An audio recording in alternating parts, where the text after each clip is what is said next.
अब सब्जी कौन काटे। लीला देवी अपने दोनों बेटों और बहुओं के साथ हंसी खुशी अपने घर में रह रही थी। वो बाकी सासों की तरह तेज और चालाक बिल्कुल भी नहीं थी, बल्कि वो तो बेचारी बड़ी ही सीधी सादी थी। पर लीला देवी के सीधेपन का उसकी दोनों बहुएं खूब फायदा उठाती थी। वैसे तो वो दोनों बहुओं को घर के काम बराबर बांटे हुए थे, पर फिर भी अक्सर वो कामकाज को लेकर लड़ती रहती। सरिता, तुमने रात को फिर से बर्तन धोकर ऐसे ही बाहर छोड़ दिए? अरे ड्रॉअर में क्यों नहीं रखती थी? सुबह उठी तो मैंने देखा सारे के सारे बर्तन ऐसे ही रखे हुए हैं। रात को मेहमानों के चक्कर में कितना खाना बना है, आपने तो बस सब्जी बनाई, पर सोचो मैंने कितनी पूरियां बनाई, और फिर रात के बर्तन भी मुझे ही धोने होते हैं। अब मेहमानों के चक्कर में मेरे ऊपर तो इतना काम बढ़ गया ना, मैं भी तो इंसान हूँ, कितनी तकलीफ कर खड़े खड़े। और आप लगा देती ना बर्तन ड्रॉअर में, आखिर देरी कितनी लगती है? अरे मुझे सुबह सुबह इनका नाश्ता बनाना था, फिर लंच बनाना था।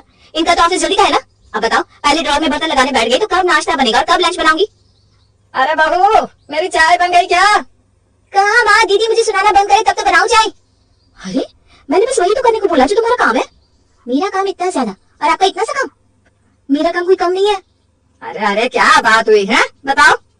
ये देखो माँ जी, रात से बर्तन यही पड़े हैं जो कि सरिता ने धोने के बाद ड्रॉअर में नहीं रखे, और ऐसा ना आजकल रोज ही हो रहा है। रात को मैं इतना थक जाती हूँ कि हिम्मत ही नहीं होती माँ जी। अरे बस इतनी सी बात, मैं रख दिया करूंगी बर्तन ड्रॉअर में, बस तुम लड़ो मत। दोनों बहुएं मुंह सड़ाकर वहां से चली जाती है और लीला देवी बेचारी सारे बर्तन ड्रॉअर में रखने लगती है। शाम को लीला देवी जब बाहर कमरे में बैठकर टीवी देख रही थी तो उसकी बड़ी बहू लता वहां आकर पूछती है, माँ जी खाने में क्या बनाना है?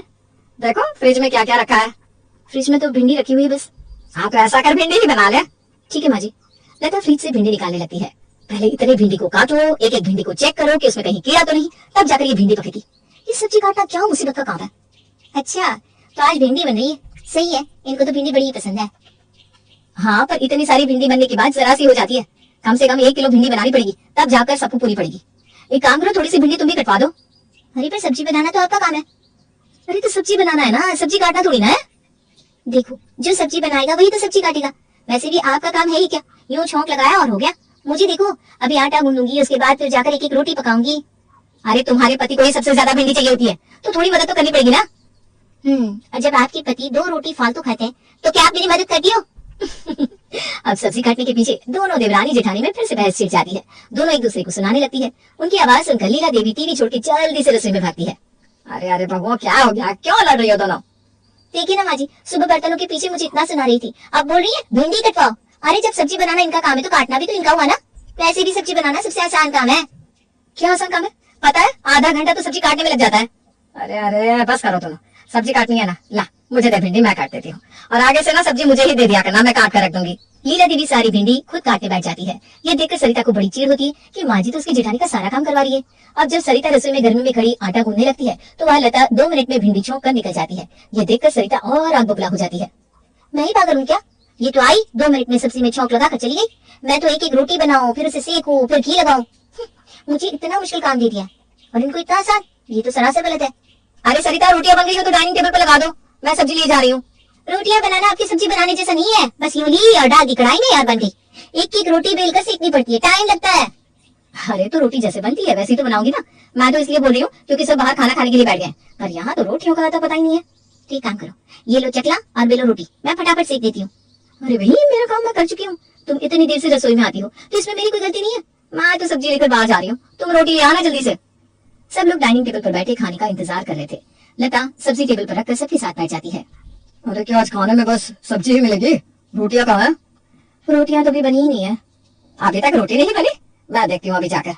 सास उठकर रसोई में जाती है तो देखती है सरिता ने अभी रोटी बनाना शुरू ही किया है। अरे बहू अभी तक रोटी नहीं बनी, इतनी देर कैसे होगी? अरे माँ जी मेरा काम सब्जी बनाने जैसा आसान थोड़ी ना है कि छौंकर यहाँ वहाँ चल दिए। एक जगह खड़ी रहकर एक एक रोटी बनानी पड़ रही है।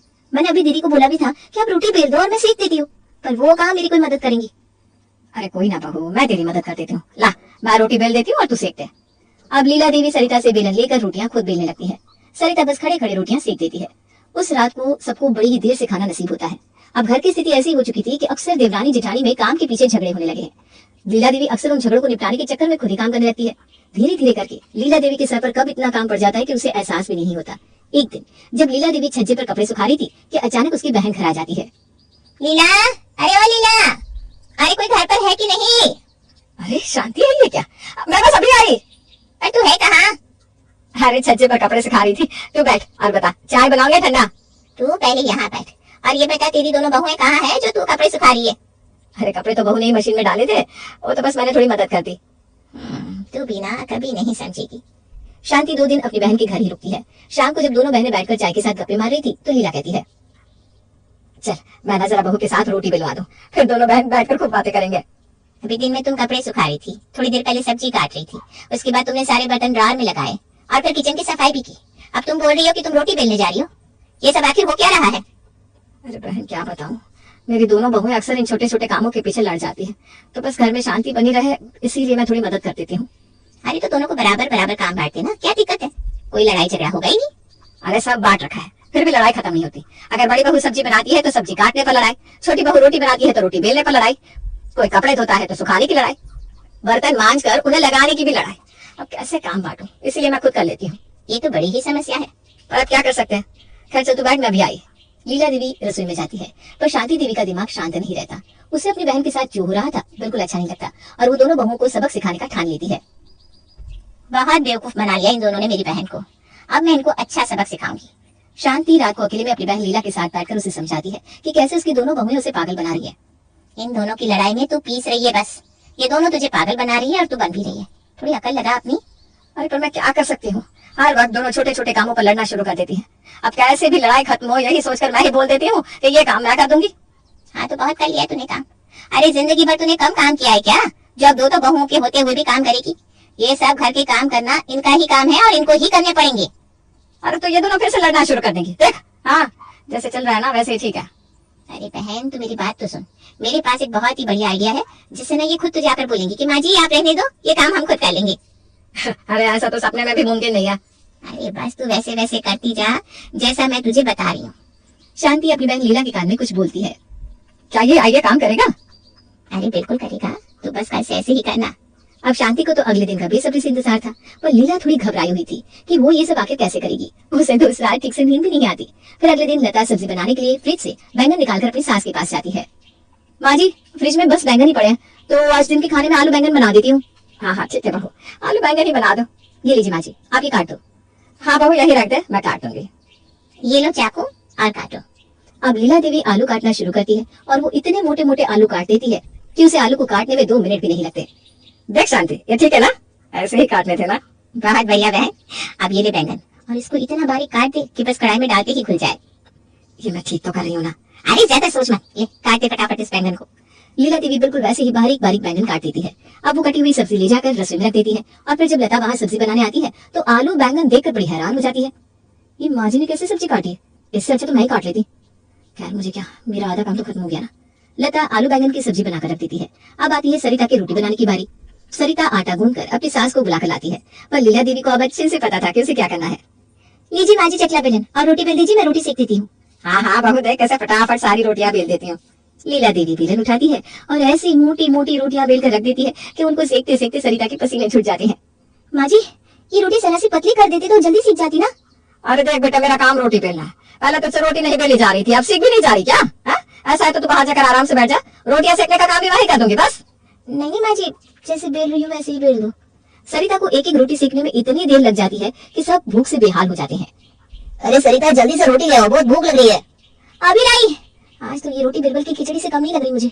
दोनों देवरानी जेठानी रोटी सब्जी लेकर बाहर आती है और सबको खाना परोस देती है। अब जैसे ही दोनों के पति पहला निवाला लेते हैं तो उनकी शक्ल बन जाती है। और बताओ ये कैसे सब्जी बनाई है, आलू एकदम कच्चे, और ये आलू के साथ क्या मिलाया है? जी वो बैंगन। अरे तो बैंगन है तो दिखना तो चाहिए, तुमने तो चटनी की तरह पीस डाला इनको। जी सब्जी तो माँ जी ने काटी है। अरे एक तो माँ ने सब्जी काट कर दी और तुम उनकी गलती निकाल रही हो। वैसे सब्जी बनाई तो तुमने है ना, तो उसमें काटने वाले की क्या गलती? तुम्हें ठीक से देखनी चाहिए थी कि पकी है कि नहीं। जी मैं आगे से ध्यान रखूंगी। वो तो ठीक है, पर सरिता आज तुमने ये रोटी की जगह क्या उपले बना दिए, इनको कैसे खाऊं मैं? आज सच में मेरे तो ना दांत भी बड़े कमजोर है बेटा। पर रोटी तो माँ ने बेली है। अरे माँ एक तो तुम्हारी इतनी मदद करती है, वो भी इस उम्र में और गर्मी में, और तुम उनकी गलती बता रही हो। रोटी बेलना क्या उनका काम है हा? अगर उन्होंने रोटी बेली भी है तो सेकी तो तुमने है ना।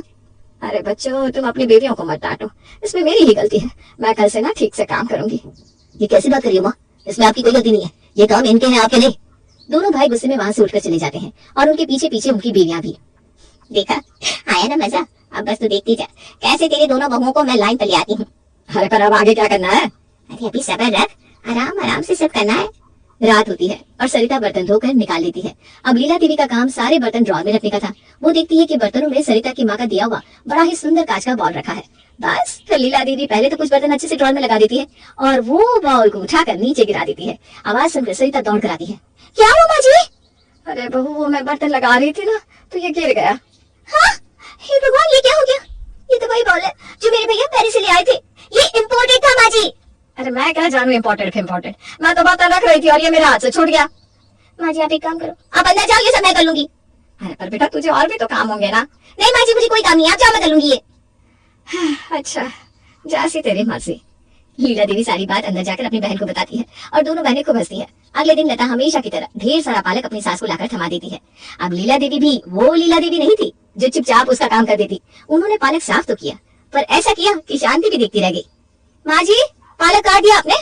हाँ बहू, अच्छे से काट दिया, ले जा और बना दे। माँ जी, ये इसमें तो कूड़ा रह गया है। मुझे तो दिखाई नहीं देता ना, अब मुझे क्या पता कि कूड़ा है या पालक। अच्छा ठीक है। लता पालक अंदर लेकर जाती है। माँ जी ने कैसा पालक साफ किया है या गंदा? अब अगर मैंने इसे बना दिया और रात को इनके मुंह में कुछ कचरा आ गया तो मैं तो गई काम से। और ये भी तो नहीं बोल सकती कि माँ जी ने साफ करके काटा है। अब मैं एक काम करती हूँ, आलू ही बना लेती हूँ। माँ जी को बोलती हूँ आलू काटेंगी। अरे अरे लता तो फिर से वही गलती कर रही है। माँ जी से सब्जी कटवाने से अच्छा है कि मैं खुद ही काट लिया करूँ। लता खुद ही आलू काटने लगती है। इतने में वहां सरिता आती है और अपनी जेठानी को सब्जी काटते हुए देखकर हंसने लगती है। क्या हुआ दीदी, आज खुद सब्जी काट रही हो? माँ जी ने कैसे आलू बैंगन काटे थे देखा था ना? अगर वो याद नहीं तो पीछे बड़ा पालक जाकर देख लो, पूरा कचरा भरा हुआ है। और माँ जी बोलती है उनको दिखाई नहीं देता कि कचरा है या पालक। भाई मैं तो खुद ही सब्जी काट लिया करूंगी अब से। आप सही बोल रही हो, कल की रोटियां सेकते सेकते मेरी तो हालत खराब हो गई और फिर भी ना वो कच्ची रह गई। रात को तो इनके पेट में भी दर्द हो गया था। मैं अभी ना आप ही रोटियां खुद ही बेल लूंगी। हाँ सरिता, माँ जी से काम करवाने के चक्कर में हम अपना काम और ज्यादा बढ़ा रहे हैं। इससे तो अच्छा है कि हम माँ जी अपने अपने काम अच्छे से बांट लेते हैं ताकि आगे से कोई लड़ाई ना रहे। लीला देवी और शांति रसोई के बाहर कान लगाकर दोनों देवरानी जेठानी की बातें सुनकर हंस रही थी। अरे बहू, कुछ मदद करनी है तो बता दो, मैं कर देती हूँ। अरे नहीं माँ जी, नहीं माँ जी, बिल्कुल